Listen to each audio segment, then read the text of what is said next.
Hello everyone, welcome back to my channel. तो आज के इस वीडियो में हम लोग कुछ नया सीखेंगे। प्रीवियस वीडियो में हमने देखा था कि किसी भी 2 डिजिट के नंबर के स्क्वायर को कैसे कैलकुलेट करेंगे, राइट। वहाँ पे हमने एक ट्रिक सीखी थी। तो वहाँ तक तो ठीक था, मीन्स 2 डिजिट तक तो ओके है। बट अगर क्वेश्चन में 3 डिजिट का नंबर पूछा जाएगा कि 3 डिजिट के नंबर के स्क्वायर को कैलकुलेट करना है, तो हम लोग कैसे फास्ट तरीके से सॉल्व करेंगे, तो वही आज हम लोग इस सेशन में सीखेंगे, राइट। तो सपोज हमारे पास में नंबर है 243 और इस नंबर का हमको स्क्वायर निकालना है। तो इसको मैं पहले स्लोली आपको सिखाऊंगी, तो स्लोली चलूँगी सो दैट आप इजीली अंडरस्टैंड कर सकें, राइट। फिर नेक्स्ट एग्जांपल को हम लोग फास्ट करेंगे। तो चलिए स्टार्ट करते हैं। सी हमारे पास में नंबर है 243। तो इसमें हम लोग सबसे पहले जो स्टार्टिंग 2 डिजिट होते हैं उसको हम लोग ए एज्यूम कर लेते हैं, लास्ट वाले डिजिट को हम लोग बी एज्यूम कर लेते हैं, और जो स्क्वायर है इसको हम लोग सी मान लेते हैं। अगर आपने मेरा प्रीवियस वीडियो नहीं देखा है तो सबसे पहले आप उसको एक बार चेक कर लीजिएगा, क्योंकि उसको देखने के बाद में इसको देखना सीखना और भी आपके लिए इजी हो जाएगा। तो चलिए स्टार्ट करते हैं। वंस अगेन हम लोग यहाँ पे सबसे पहले इसको 3 पार्ट में स्प्लिट कर लेंगे, राइट। अगर आपको याद हो तो हम लोगों ने यहाँ पे लिखा था ए का स्क्वायर, यहाँ पे लिखा था b का स्क्वायर, और बीच वाले पोर्शन में लिखा था a, b और c का मल्टीप्लाई, राइट। तो a यहाँ पे हमारा है 24। अब आप सोचेंगे कि 24 का स्क्वायर हम लोग डायरेक्टली कैसे सॉल्व करेंगे। देखिए, अगर आप एग्जाम्स की तैयारी कर रहे हैं तो आपको एनी हाउ 25 तक तो मिनिमम स्क्वायर्स याद होने ही चाहिए, राइट। बट इन केस अगर आपको नहीं याद है या फिर यहाँ पे 24 के अलावा कोई और नंबर आ जाता तो वहाँ पे हम उसको कैसे कैलकुलेट करते, तो आइए देख लेते हैं। कुछ नहीं, सिंपल सा है, जो प्रीवियस वीडियो में हमने फॉलो किया था सेम वही करना है। मैं यहाँ पे डायरेक्टली लिख दे रही हूँ 24, जैसे 2 डिजिट का मैंने स्क्वायर निकाला था। यहाँ पे हमारा a है 2, b है 4 और c है 2, राइट। तो वंस अगेन इसको हम लोगों ने 3 पार्ट में स्प्लिट किया था। यहाँ पे हो जाएगा a का स्क्वायर, दैट मीन्स 2 दूनी 4। यहाँ पे हो जाएगा b का स्क्वायर यानी कि 4 चौके 16, और यहाँ पे a b c का मल्टीप्लिकेशन होगा यानी कि 4 दूनी 8 दूनी 16। नाउ अब हमको यहाँ पे सेकंड पार्ट में क्या करना था, हमको सेकंड और थर्ड प्लेस की यूनिट प्लेस लेनी होती हैं, राइट। तो यहाँ का यूनिट प्लेस क्या हो जाएगा 6, जो 1 आया है वो यहाँ पे कैरी फॉरवर्ड होके ऐड हो जाएगा। तो यहाँ पे हो जाएगा 6 और 1 7, और 1 बचेगा, और ये 1 यहाँ पे आके कैरी फॉरवर्ड होके ऐड हो जाएगा, राइट। तो ये हो जाएगा 4 और 1 5। तो हमारा ये 24 का स्क्वायर आया 576। इसको हम लोग यहाँ पे लिख लेंगे क्योंकि यहाँ पे a का स्क्वायर है और a हमारा है 24, तो ये हो गया हमारा 576। नाउ b है हमारा 3, तो b का स्क्वायर हो जाएगा 9। नाउ a b c यानी कि 24 इंटू 3 इंटू 2, राइट। तो इसको जब आप मल्टीप्लाई करेंगे तो ये हमारा आ जाएगा 3 दूनी 6, 6 चौके 24 की 4, हासिल लगा 2, 6 दूनी 12 13 14, यानी कि यहाँ पे हो जाएगा 144। ये हमारा फर्स्ट पार्ट सॉल्व हो गया, राइट।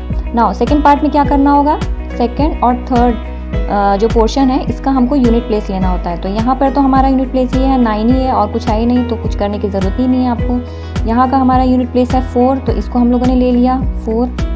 बचा हमारा 14, तो 14 यहाँ पे कैरी फॉरवर्ड होके यहाँ पे ऐड हो जाएगा।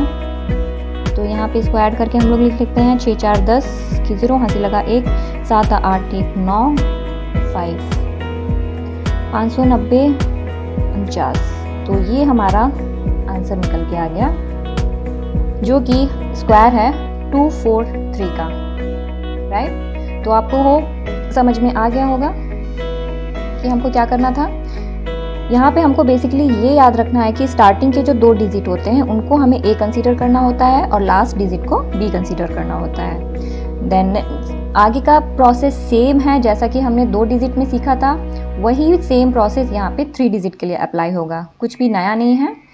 और जो इम्पॉर्टेंट बात याद करने वाली है वो ये कि जो सेकंड और थर्ड प्लेस में जो नंबर्स निकल के आते हैं उनके हमको यूनिट प्लेस के नंबर लेने होते हैं, और बाकी जो बचे हुए नंबर होते हैं उनको हम लोग कैरी फॉरवर्ड लेके नेक्स्ट नंबर में ऐड करके लिखते हैं, राइट। तो होप आपको ये समझ में आ गया होगा। चलिए जल्दी से हम लोग नेक्स्ट एग्जाम्पल देखते हैं। तो चलिए हम लोग नेक्स्ट एग्जाम्पल देखते हैं। The number is 578। मैं टफ से टफ नंबर ले रही हूँ सो दैट आपको इन्हीं नंबर से इजीली समझ में आ जाए। तो चलिए स्टार्ट करते हैं। तो सबसे पहले हमने इसको 3 पार्ट्स में स्प्लिट किया। ए हुआ हमारा 57, बी हुआ हमारा 8 एंड सी हुआ 2। तो यहाँ पे हमारा आएगा 57 का स्क्वायर। अब अगेन 57 का स्क्वायर तो हमको याद नहीं है, हम लोग वंस अगेन शॉर्ट तरीके से कैलकुलेट कर लेते हैं। तो 57 का स्क्वायर हमारा कितना हो जाएगा, यहाँ पे आ जाएगा 25 फर्स्ट पार्ट में, थर्ड पार्ट में आ जाएगा 7 7 49 और फिर बीच वाले पार्ट में आ जाएगा 5 दूनी 10 7 70।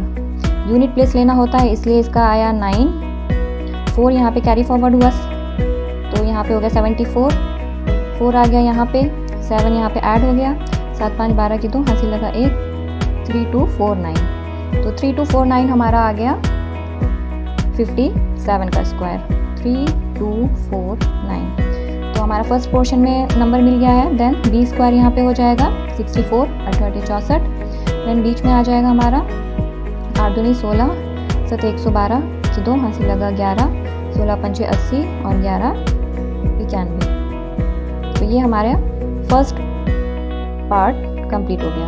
नाउ सेकंड पार्ट में क्या करना है, हमको इसका यूनिट प्लेस लेना है और इसका यूनिट प्लेस लेना होगा। तो सबसे पहले इसका यूनिट प्लेस लेंगे तो यहाँ पे आ गया 4, 6 यहाँ पे कैरी फॉरवर्ड हो जाएगा, कैरी फॉरवर्ड होके यहाँ पे ऐड होके कितना आ जाएगा 6 2 8, 91 यहाँ पे फिर बचेगा, 91 यहाँ पे ऐड हो जाएगा तो यहाँ पे आ जाएगा 9 और 1 10 की 0 हासिल लगा 1, 9 4 13 और 1 14 की 4 हासिल लगा 1, 2 और 1 3 और 3। तो 334084। तो this is our final answer और यही हमारा 578 का स्क्वायर होगा। ठीक है, तो बेसिकली अगर आप देखेंगे यूट्यूब पे तो और भी कई सारी ट्रिक्स होती हैं जहाँ पे सिखाया जाता है कि आपको 3 डिजिट का स्क्वायर कैसे निकालना है। But believe me this is a standard method, क्योंकि बाकी सब में क्या होता है कि डिफरेंट कैटेगरीज आपको सिखाई जाएंगी, लाइक लास्ट में 5 हो या किसी पर्टिकुलर नंबर का आपको बेस लेके चलना पड़ेगा। तो वहाँ पे समटाइम्स मेथड क्या होते हैं वैरी हो जाते हैं, तो आप इतना सारा याद नहीं रख सकते हैं, राइट। तो इसीलिए ये सबसे बेस्ट मेथड है, सिंपल मेथड है। 2 डिजिट 3 डिजिट के लिए सब जगह एप्लीकेबल होता है, आपको अलग से और कुछ याद करने की ज़रूरत नहीं पड़ेगी। तो मेरे हिसाब से आप इसी मेथड को फॉलो कीजिए तो आपको अलग से कुछ और नया याद करने की ज़रूरत नहीं पड़ेगी, राइट। तो चलिए एक लास्ट एग्जाम्पल और देख लेते हैं। तो नेक्स्ट एग्जाम्पल में हमारे पास नंबर है 832। तो ए हो गया हमारा 83, बी हो गया 2, सी हो गया 2। तो फर्स्ट पोर्शन लिख लेते हैं। फर्स्ट पोर्शन में 83 का स्क्वायर आएगा, 83 का स्क्वायर नहीं पता, निकाल लेते हैं। चलिए 83 square is equals to, first part में आ गया 8 8 64, फिर थर्ड पार्ट में आया 3 3 का 9 और बीच वाले पोर्शन में आएगा 3 दूनी 6 8 48, राइट। यूनिट पोर्शन लेना होगा, ये हो गया 9, यहाँ पे आ गया 8, 4 यहाँ पे आ गया कैरी फॉरवर्ड, 4 4 8 6। तो 6 8 8 9 is the square of 83. Then come to the B part. तो यहाँ पे हो गया 2 दूनी 4 3 12 की 2 हासिल लगा 1, 4 32 और 1 33। ठीक है, तो ये हमारा फर्स्ट पार्ट कंप्लीट हुआ जिसमें हमने तीनों पोर्शन कैलकुलेट कर लिए हैं। अब यहाँ पे यूनिट प्लेस में 4 ही है तो हमने इसको एज इट इज़ ले लिया। यहाँ के यूनिट प्लेस में 2 है तो यहाँ पे आ गया 2, यहाँ पे बचा 33 यहाँ पे कैरी फॉरवर्ड होके यहाँ पे ऐड हो जाएगा, राइट। तो ये हो जाएगा 9 3 12 की 2 हासिल लगा 1, 8 और 1 9 3 12 की 2 हासिल लगा 1, 8 और 1 9 और 6, यानी कि हमारा आंसर आया 692224। तो ये हमारा फाइनल आंसर है। तो आई होप आपको अब अच्छे से समझ में आ गया होगा कि 3 डिजिट के नंबर का स्क्वायर हम लोग कैसे कैलकुलेट करेंगे, राइट। तो मेरा सजेशन है कि आप लोग इसी मेथड से फॉलो कीजिएगा, क्योंकि इस मेथड से आप करेंगे तो आपको और कुछ टाइप नंबर कैटेगरी और भी कुछ याद करने की ज़रूरत नहीं पड़ेगी। सिंपल आप ए और बी का फंडा याद रखिए, उसी से आप सॉल्व करिए। तो होप आपको आज का वीडियो अच्छा लगा होगा। तो अगर आपको वीडियो के सॉल्यूशन समझ में आ गए हो तो मेरे वीडियो को लाइक कीजिएगा और मेरे चैनल को सब्सक्राइब कीजिएगा। Thanks for watching the video. मिलते हैं नेक्स्ट सेशन में।